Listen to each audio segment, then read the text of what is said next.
the Agile brand.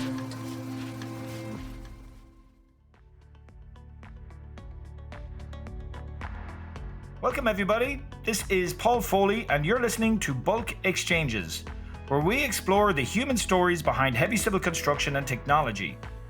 Along with my co-host, Rachel Mahoney, we will be introducing guests from all areas of our trillion-dollar industry, from the legends that shaped modern infrastructure to the next generation who will revolutionize it. We will discuss ideas, opportunities, and strategies for what's next. All right, well, we are back at it, and I am here with my co-host, Rachel Mahoney. Hey, Rachel, how are you today? I'm fantastic, Paul. You know well that we are very excited for our guest today. He brings an interesting background and perspective, and yeah, we can't wait to introduce him to the listeners. Yeah, absolutely. I am truly humbled to have our guest, Chris Souter, on the show today. I got to meet Chris through, as I mentioned before on the show, my eldest, Aiden, is up at Chico State doing the construction management course up there. He's in his second year. So I got to meet Chris, and Chris has gave us some insights and help along the way with Bulk Exchange as well. So it's all part of this wonderful journey that we're on. Perfect. And with that, without further ado, Chris, welcome to the show. Thank you very much, Rachel and Paul. I've been honored to be a part of this. Cool. Well, Chris, I gave a little bit of intro to how I met you along this journey, but would you mind letting the listeners know of your background, what you do up there at Chico State? Just let us know a little bit about yourself. Yeah, thanks. Well, I went through a similar program in construction management, graduated in 1988. That led me to a job right out of college with Kiewit Pacific Company out of Northern California, where I spent 16 years from a field engineer up to lead estimator, project manager, running various projects in Northern California, from highway to infrastructure, water, wastewater treatment facilities. At some point, I was looking for a little change after being up in Oroville building a bridge over the Feather River. At that time, my wife and I were discussing with each other, which way we kind of want our life to go with, having young kids just being born. Well, while I was up in Oroville, I was living in Chico, and I attended one of the construction management golf tournaments and got paired up with who turned out to be my biggest mentor, Bart Bartholomew, and kind of asked him what it would take to get in my foot in the door at the university. He kind of led me to believe that if I pursued and talked to the department chair, they'd probably hire me pretty quickly. Turns out he was pretty close to right. Turned out I went and talked to them and had an opportunity to start teaching right away. I taught a few classes at night while I was still with Kiewit, and then I slowly realized what kind of life change this would be, staying in Chico, raising my kids locally, and being part of their life a little more, and at the same time teaching at a university. The only caveat they gave me was that I'd have to get a master's degree in 3 years, which I was happy to do, and I did it while teaching full-time, consulting part-time, and again, getting my master's. So that's where I am right now. Well, that was 20 years ago. Yeah. Yeah, there's a fascinating story that you were telling us specifically about your mentor and his background and who mentored him and how that all ties together to really shape what you do now for your students. Would you mind telling us a little more about that?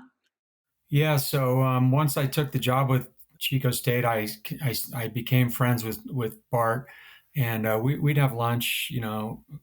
Us going out, talking, me listening to his stories, and even as many stories as he told me, I didn't realize what an icon he was probably until maybe after he passed away. I even spoke at his funeral, which was an honor for me, only knowing him for 10, 11 years.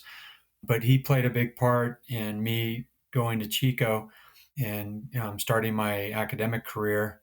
Stuart, I learned things about him after he passed away, talking to his family, what his favorite book was. I tell my students about the book all the time. It's called Angle of Repose. So every time I'm talking about angle of internal friction in my courses, temporary structure design, I say, "Oh, by the way, you guys should read this book."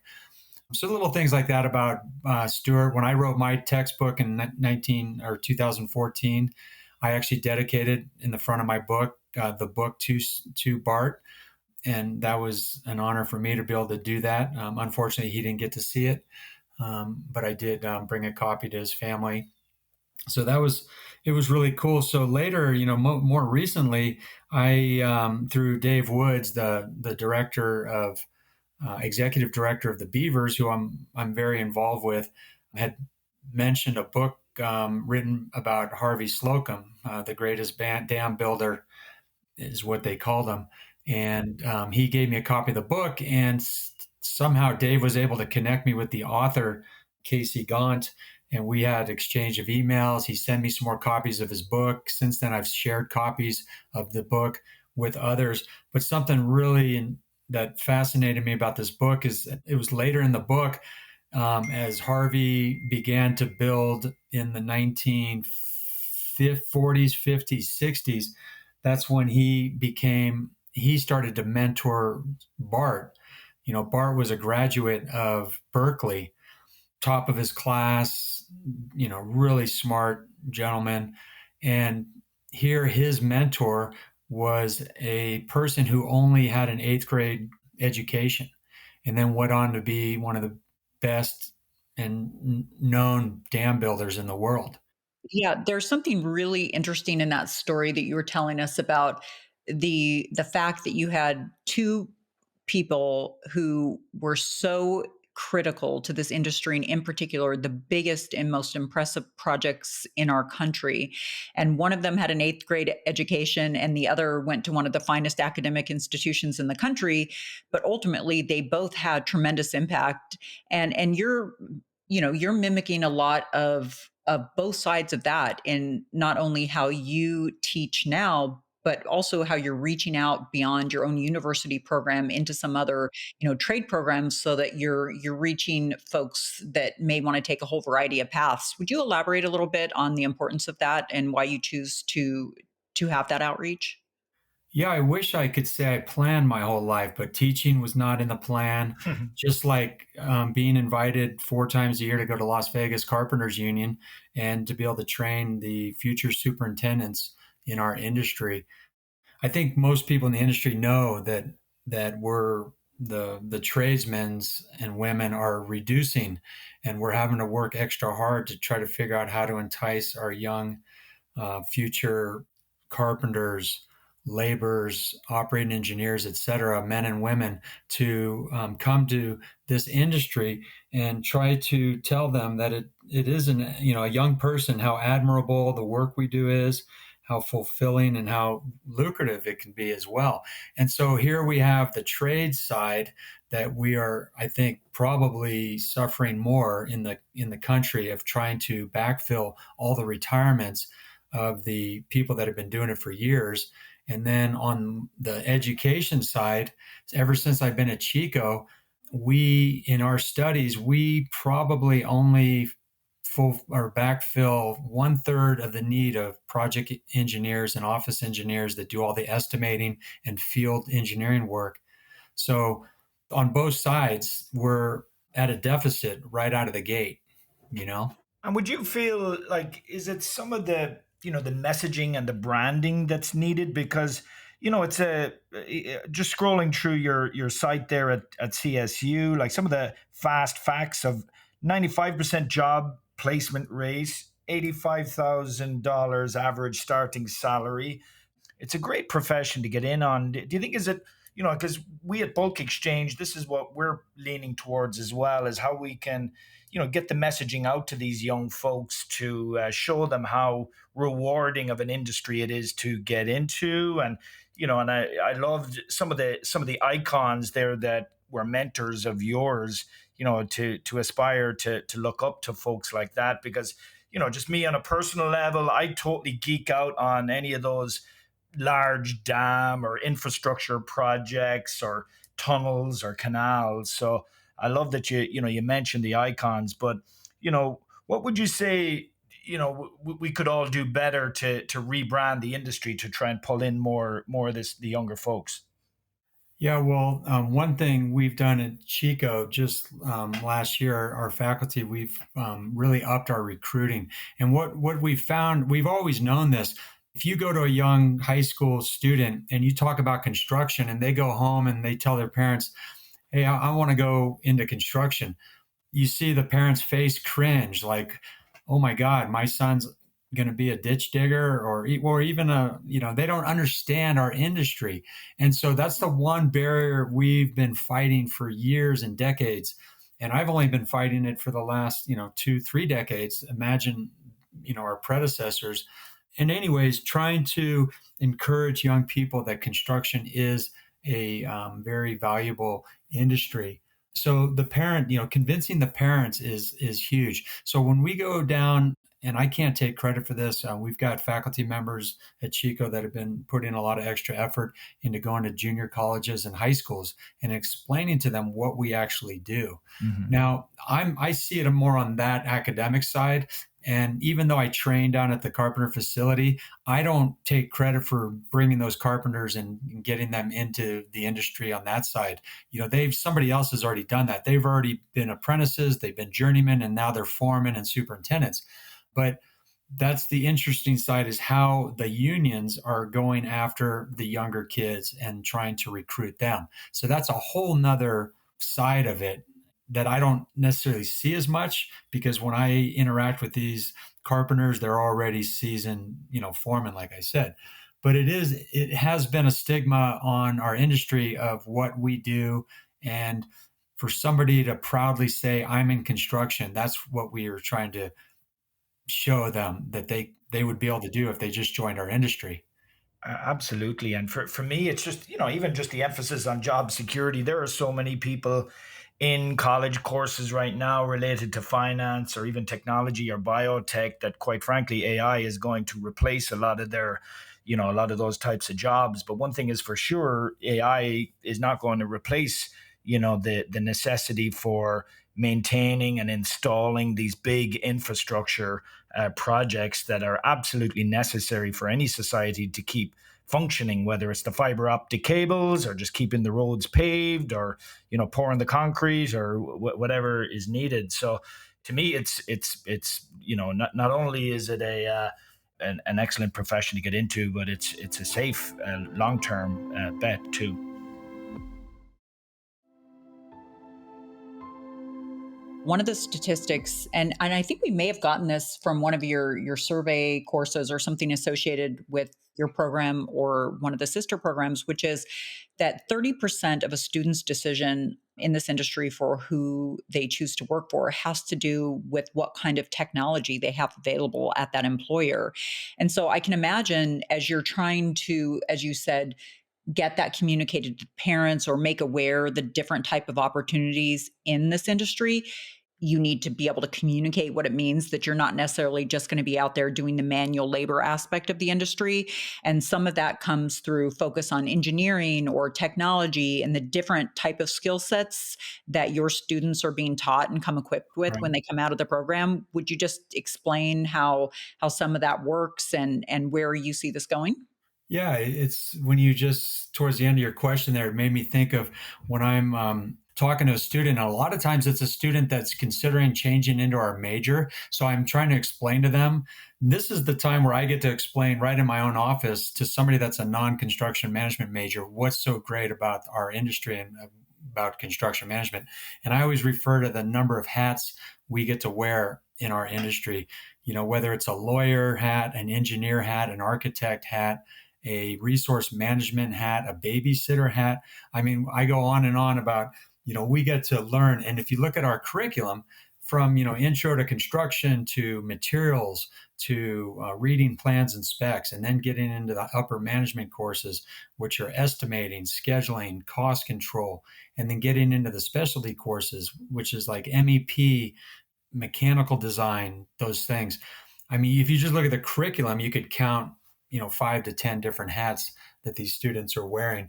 And the other thing, we talk about the industry of construction as a whole. I come from the heavy civil side. I like to quote my brother a lot when he tells students and he's trying to recruit students to his company, OC Jones. He says, listen, when there's a downturn, all those builders, if the owners start tightening their pocketbook, those jobs start slowing down.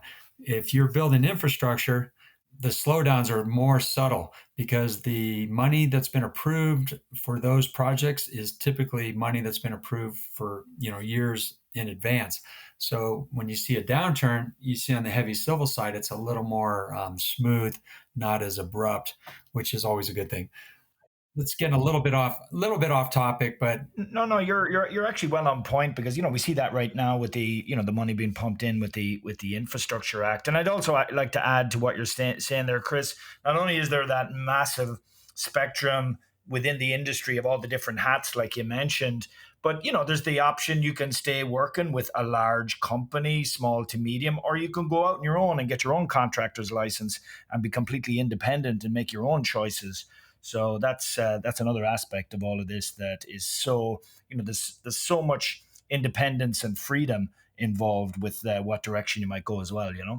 Exactly. You're an example of all the opportunities that are here. You started in the industry, you got your experience there, you transitioned into teaching, you've expanded what the role of teacher means to, like I said, all kinds of ancillary programs and other initiatives that you work on.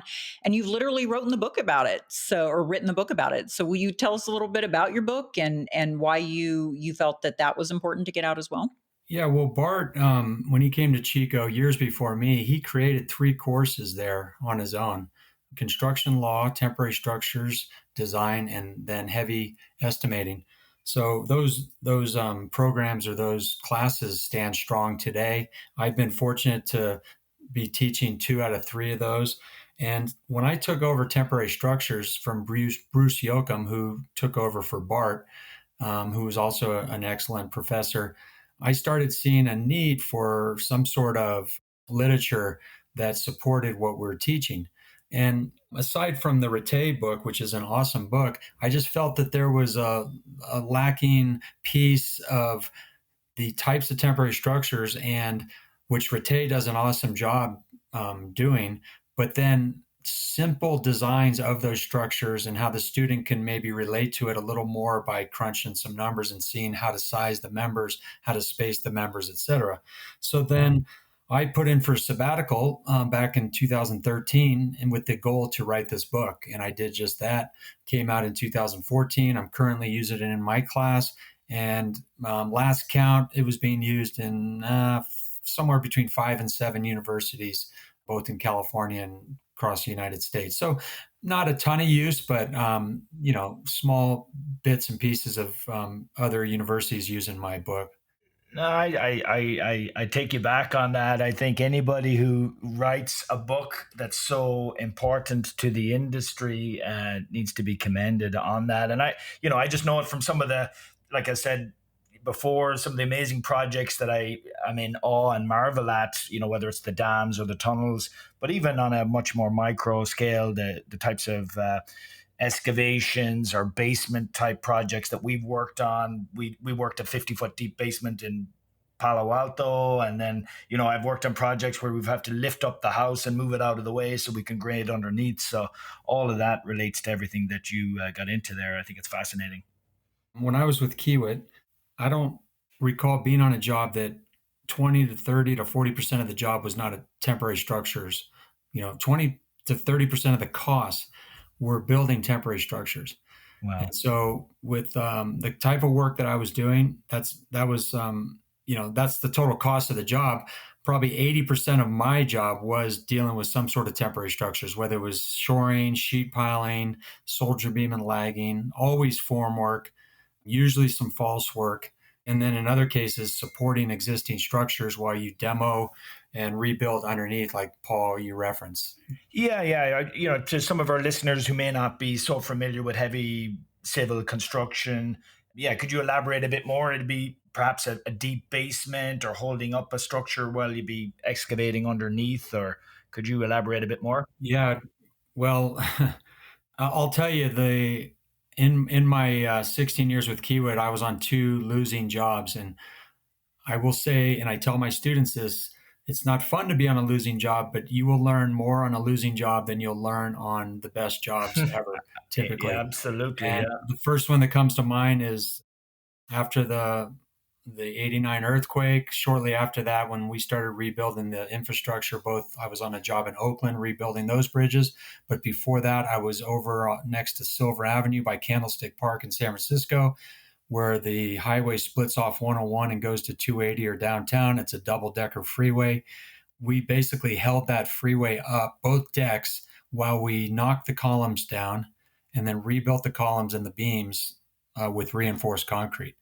So that was probably the largest temporary structure support project that I had ever been on, Wow. Yeah. That. and it was pretty intense. The cost of the structural steel, the welding certifications required, and then how to form and cast and place rebar for all that concrete when you're in tight situations. You got 101 right next to you.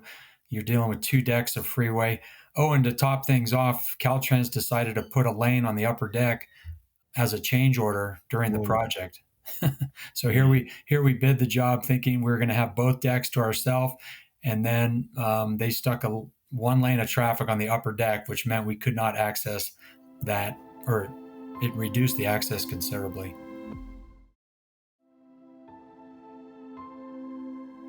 As someone who has just described to us a multitude of ways that you are out there educating the industry from from the perspective of someone who's done the work to then transition into your position as a teacher to mentorship and even as an author.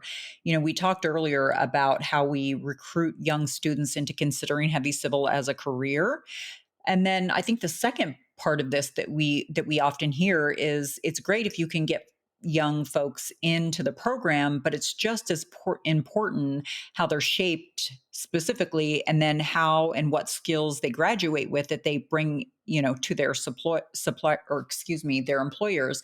And we've heard that there's sometimes difficulty getting those folks with industry experience to make the transition into teaching, and that in turn has an impact on how immediately viable those students are when they graduate to their new employers. Can you just talk a little bit about the importance of having that experience? Yeah, in Chico specifically, we in our advertisements for hire, we require a minimum of 6 years, which will all three of us agree that that's not very much experience. It turns out the people we actually hire have 10 and more years of experience. It's not easy to find somebody that wants to leave the industry and come to teaching. I took a 50% pay cut when I did that, which is why I do so much consulting work. But imagine trying to bring somebody that's seasoned in the industry, and a lot of them think it's an awesome idea. I talk to so many people that they're kind of envious. They're like, "Oh my God, I would love to go start teaching and teach young kids everything I've learned." But what stops them from doing it is the finances and then the relocation of being in Chico or wherever you might start teaching. So it's very difficult to get people to do that. But when you can, it always ends up being the best thing for the students that could possibly happen. And you hear it from students all the time of they how much they appreciate when they have a professor that comes from industry and can bring industry experience to the classroom. And so we're constantly, and maybe this is a good segue for me to throw out a marketing pitch for anybody that's listening. We just got approval at Chico, for instance, to hire two new full-time faculty, and so we're Awesome. going to be we're going to be pursuing that starting in the fall. And we're going to put together a hiring committee, which I'll be on, and we're going to be looking for the next Bartholomew. Yeah, well, Chico is a fantastic town. And, on this bulk exchange journey that we've been on, we've had the pleasure and the honor of interacting and working with some of the biggest names of the demand side, regionally and across the nation, some of the biggest heavy civil contractors. And same on the supply side, some of the biggest names in quarries, supply yards, recycle facilities.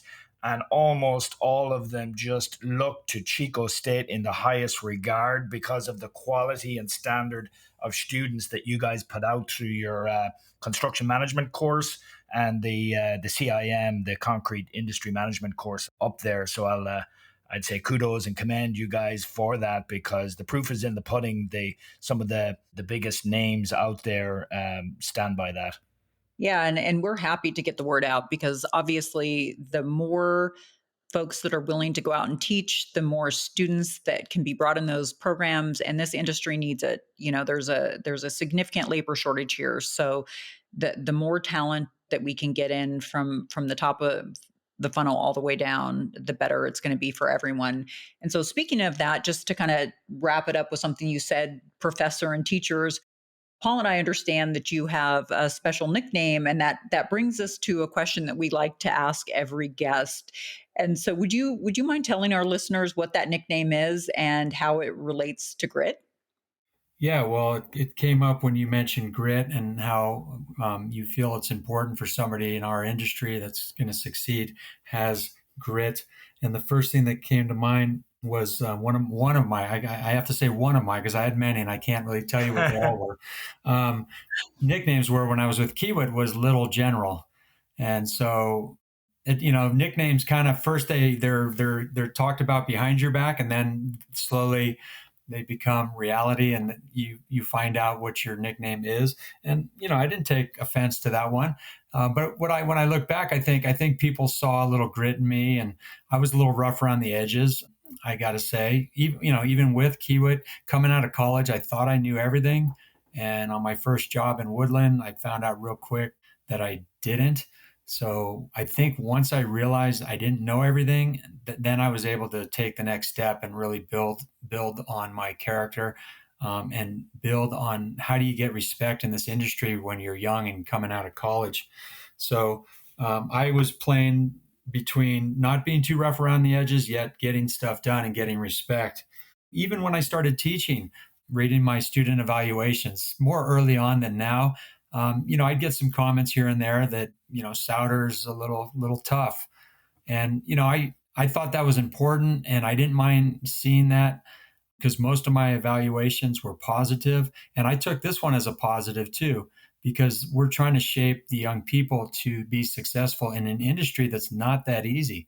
It's extremely rewarding, but nobody would ever say it's that easy. So I think it's very important that we, as professors, or even if I was still with Kiewit as a manager mentoring young engineers, that we teach them that they're in an industry, and they have to build a little grit in order to be successful and to be respected in our industry.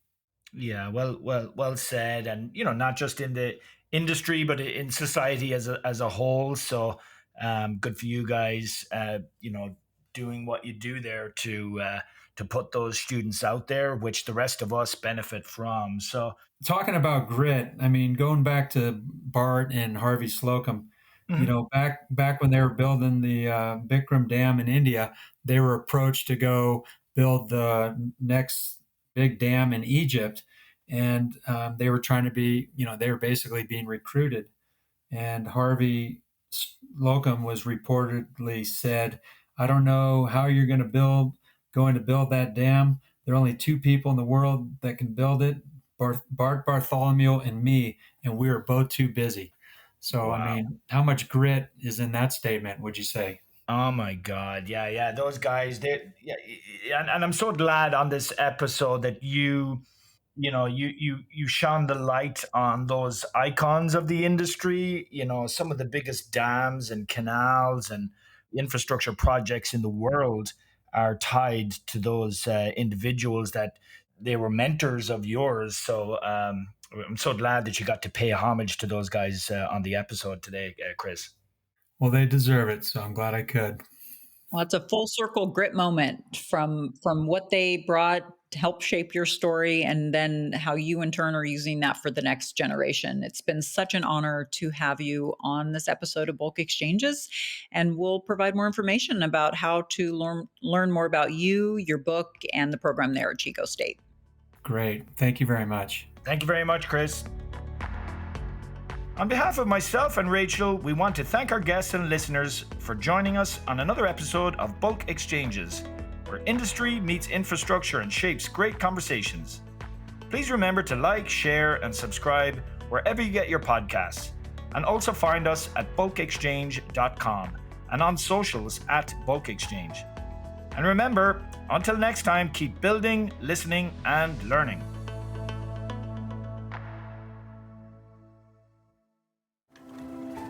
The Agile brand.